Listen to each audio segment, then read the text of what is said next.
મનરેગા યોજના હેઠળ મતભેદની નીતિ સહિતના વિવિધ મુદ્દે જિલ્લા કોંગ્રેસ સમિતિ દ્વારા રજૂઆત કરાઈ। પ્રાપ્ત માહિતી અનુસાર દાહોદ જિલ્લા કોંગ્રેસ સમિતિ દ્વારા જિલ્લા અધિકારીને આવેદનપત્ર પાઠવીને રજૂઆત કરવામાં આવી હતી, જેમાં જણાવ્યા પ્રમાણે દાહોદ તાલુકા પંચાયતના મનરેગા યોજના હેઠળ ઘણા સમયથી કર્મચારીઓ દ્વારા દરેક ગ્રામ પંચાયતમાં મતભેદ રાખી આ યોજના હેઠળ કોઈપણ પ્રકારનું નવીન કામોની વહીવટી મંજૂરી છેલ્લા 1.5 વર્ષથી આપવામાં આવી નથી, જેથી દરેક ગ્રામ પંચાયતોમાં ભાજપ કોંગ્રેસના વિખવાદ પાડી મજૂરોને ગામની અંદર જ મનરેગા યોજના હેઠળ મંજૂરી મળતી નથી। કર્મચારીઓ તથા તેમના ભાજપના મળતિયાઓ સાથે મળી તેમના જ માણસોનું કામ મંજૂર કરાવી લેતા હોય છે, જેથી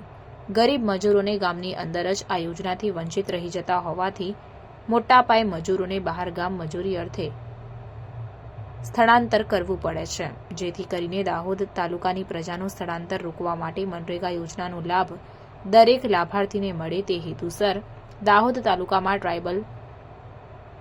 સપ્લાન દ્વારા મળતી બોર્ડર વિલેજ આવાસ યોજનાની ગ્રાન્ટ ફાળવેલ હોવા છતાં છેલ્લા 3 વર્ષથી આવાસના લાભાર્થીઓને ફાળવણી કરવામાં આવેલ નથી, જેથી સત્વરે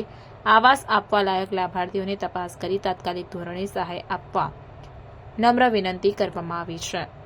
ટ્રાઇબલ સપ્લાન દ્વારા દાહોદ તાલુકાના બોર્ડર વિલેજ ગામોના રોડ રસ્તાના કામોને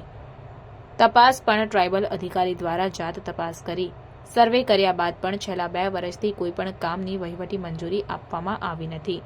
જેથી આવેદનપત્ર પાઠવીને જિલ્લા વિકાસ અધિકારીને રજૂઆત કરાઈ છે કે સત્વરે નોંધ લઈ ઘટતી કાર્યવાહી કરવામાં આવે।